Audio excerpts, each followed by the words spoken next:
coming to you again with another demo presentation. This will be basically an addition to my last presentation about how do we approach our amp vis-a-vis distortion overdrive. And I demonstrated that with the Harley Benton Mighty 15th, and also in some of the pedal reviews I did using the Boss Katana. And so I was basically running through the clean channel, and what I discovered is, hey, this is actually pretty cool going through the clean channel, and it seems to give you more control over the tone and the dynamics. And if gain is needed, i.e. overdrive or distortion, you get it from the pedal. So I wanted to see how that works with the Positive Grid Spark 40. So as you can see, there's Sparky, and here's my pedal board. And now I'm running through the Spark, just the clean channel. I'm not going to do anything else with the Spark, just the clean channel. No reverb, no compression, no nothing. That's just clean.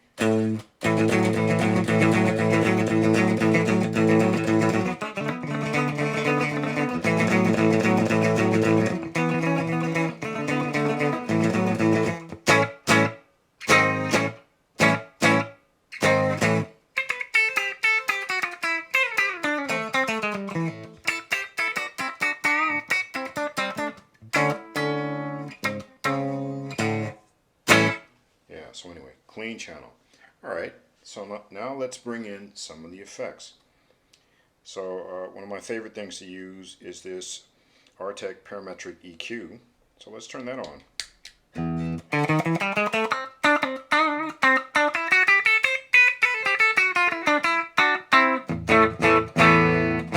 Already you can hear it pumps it up a little bit.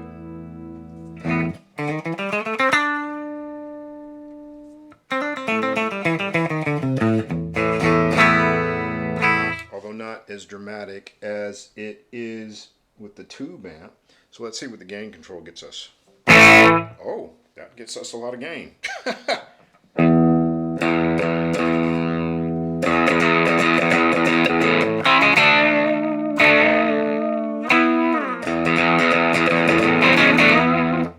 won't name the song because of copyright, blah blah blah. But anyway, yeah. Okay, that gets us a bit of something.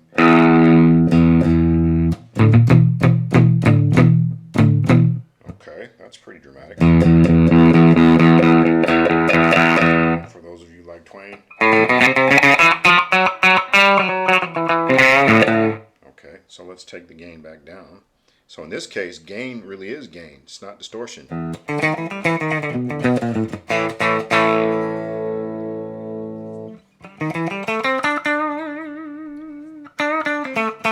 Okay, fair enough. All right, so that's that. Now let's get into the noise gate. So Spark, it's a digital amp, so it's actually pretty quiet. Okay, so if I turn it all the way up, get nothing. And for clean, it gets okay, right around 12 o'clock. Okay, fair enough. And let's do it on soft and see how that is. So let me roll down the volume on my guitar.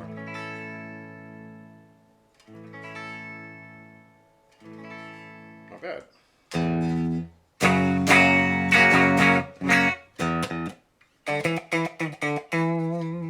Okay, that's interesting.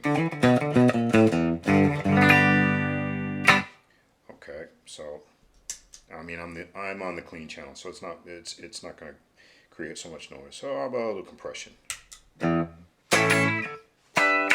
Yeah, a little compression, get some funk licks.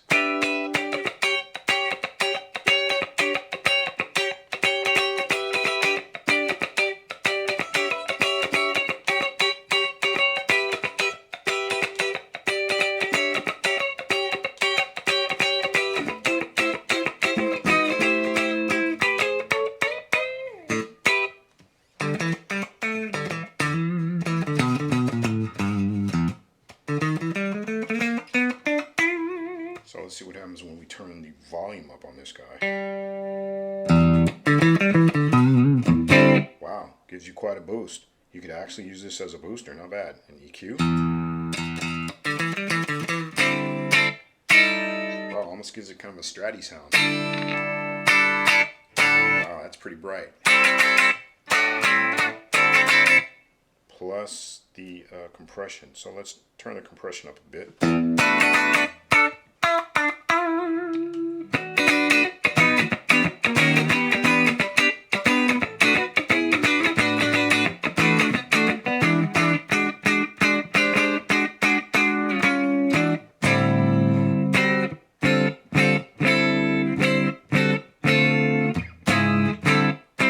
Chords I learned that I can't name now from the Mel Bay book. Anyway, okay. So now back to just pure spark. All right, so let's see a little chorus.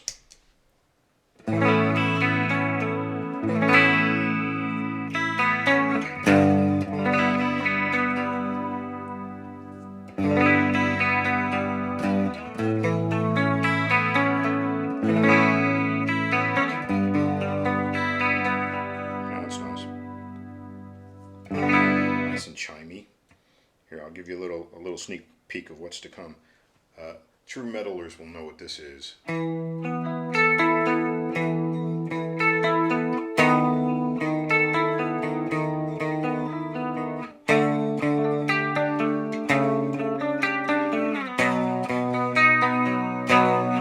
there's going to be one guy who watches this clip and hears that and goes, and it's going to go, yeah! Yeah, and that's the guy that I'm going to play that for. That's going to be one of my next covers. So anyway, yeah, of course, sounds really nice. Not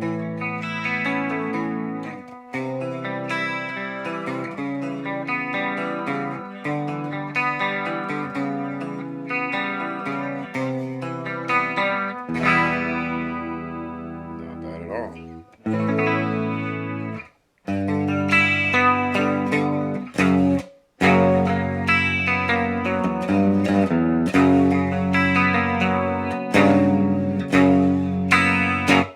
Okay, so let's get into flange land.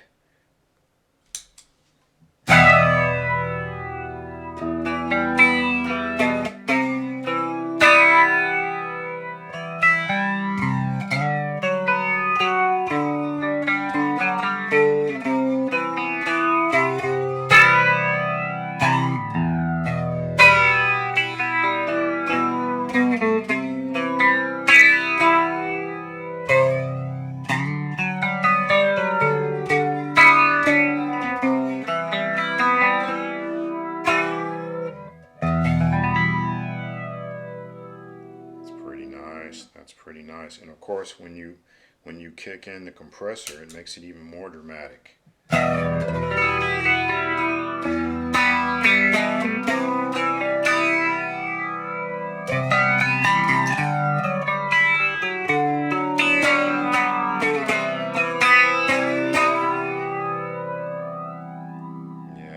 nice, man. Really love that. Okay. So I'm not going to deal with the reverb and the delay because don't really need that. The Sparks reverb and delay are actually quite good. Now for the sake of this demonstration, I just want to see, hey, I want to go into the studio and I want to record and I want to bring my pedal board. I don't want to use the onboard effects of the Spark because unfortunately you have to rely on the app. And, you know, if I have a criticism about the Spark 40 amp, that's the one thing, that you have to rely on the app in order to change the parameters for your effects and also some things with the amp settings. Were it not for that, it's perfect. It's wonderful. It's fantastic.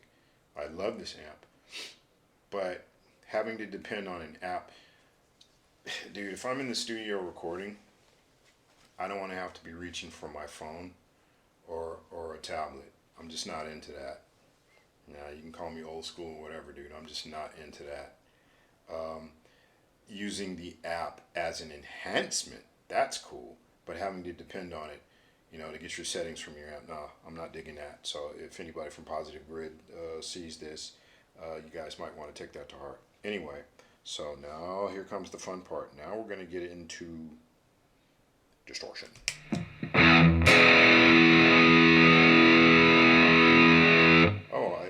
Oh, I forgot. Now we need the noise killer. I almost forgot, man. I forgot the riff.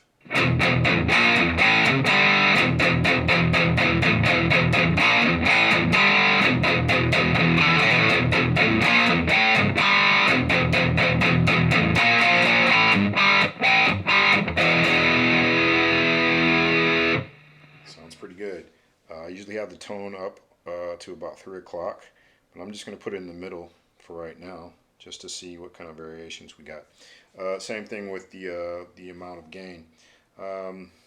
Usually around 3 o'clock.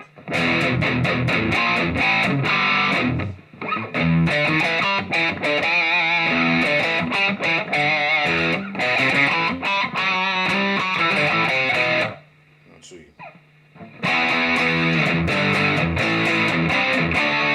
Okay, not bad, not bad. That's a good reference. If you want to really get that crunch sound. Plus, the thing I like about this gain distortion pedal is it has 3 different settings. So this is natural. Okay,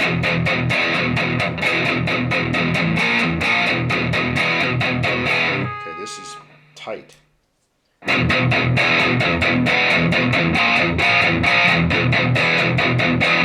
For me, tight, probably a little more presence, I'm thinking.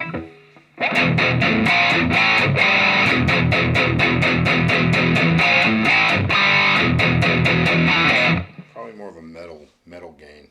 And this is, what is this called? This is called classic. So I guess this is supposed to be the original gain or distortion from back in the day, I suppose. Well, let's see.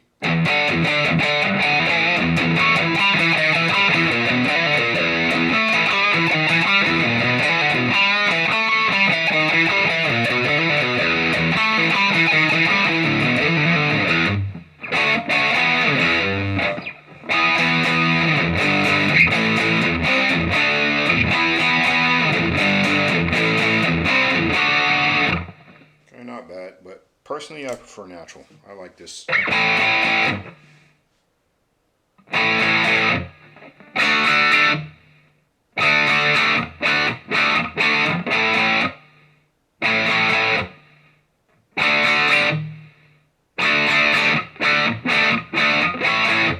yeah, this is a good opportunity to check out the difference between the hard and the soft gating. So this is soft, so you can kind of hear when I go. It takes a moment. Where it's hard, that's it. Stop playing, gate. Yeah,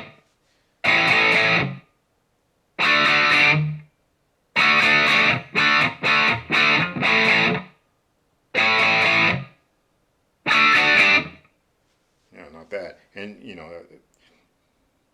AC/DC never use that much gain. It's just loud. So I roll back a little bit, and it probably sounds a little more natural. Now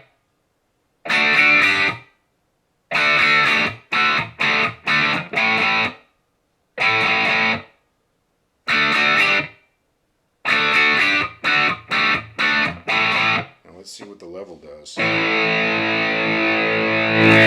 Oh, that brings it up, boy. Check that out.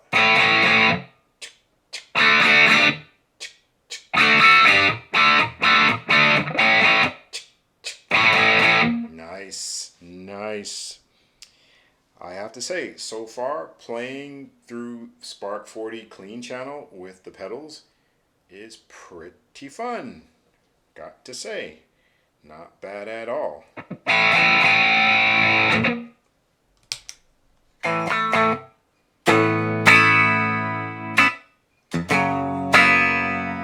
when I go to the clean channel, gate's a little too hard. Alright, now from the Spark side, I'm going to bring in reverb. And that's all I'm going to do. Just bring in reverb. So you hold it for a few seconds and it's saved. That's quite a bit. Back that off a little bit. Yeah, it's a little better. Just a tad of reverb, that's all we need.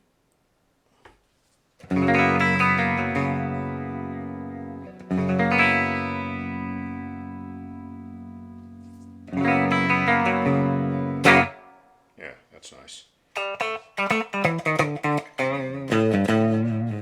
So, basically, to make a long story short, I would say, even in this instance, and this is fully digital, no tube, no, it's not hybrid, this is fully digital, just going through a clean channel. For example, let's, oh, I know it's fun. Hold on a second. Let's do this. This is always fun. So turn that on. It's not that much gain, so I'll probably roll some gain back. Probably roll the tone back a little bit. We're going for the, okay, let's say it's classic, right? Let's say classic. Yeah, whatever that's supposed to mean. So anyway, in that context. So let's see what this sounds like.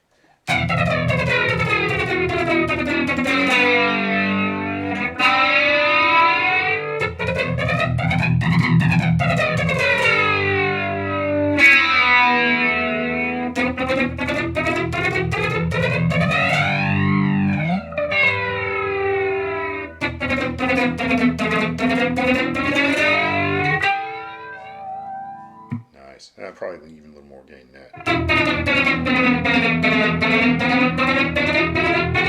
Yeah, nice, nice. And if you want to get, you know, crazy, I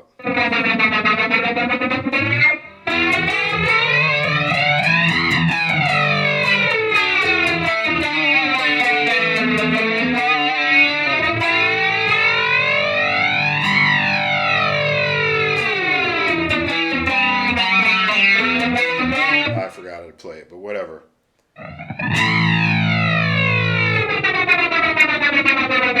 You get the point. May he rest in peace, man. Guy was one of my biggest heroes.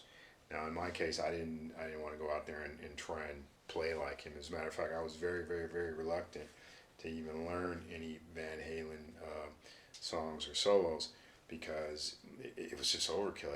Everybody was trying to learn how to play Van Halen. You know, me, I was more interested in learning how to play. You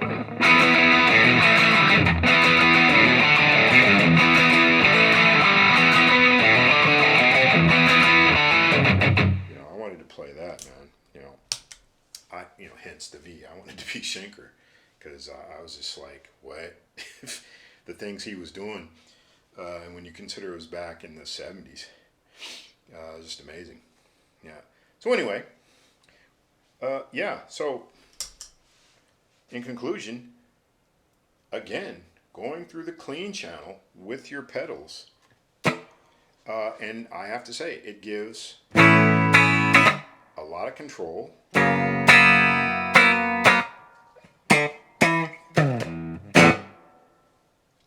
I think the days of, oh yeah, I have to have that crazy high gain amp, you know, with triple saturation and blah, blah, blah. And, that's cool. I mean, yeah, there's a lot of still metal guys that want that and that need that because they're not playing anything but that, which is cool. If that's what you want to do. But for me, at my age, I'm interested in more versatility.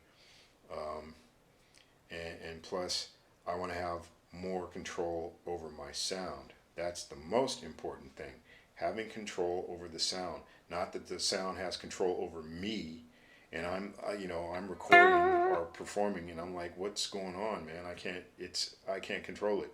Never want that. I've experienced that over the years and that's hell on earth, dude, if you're a guitar player or a musician in general.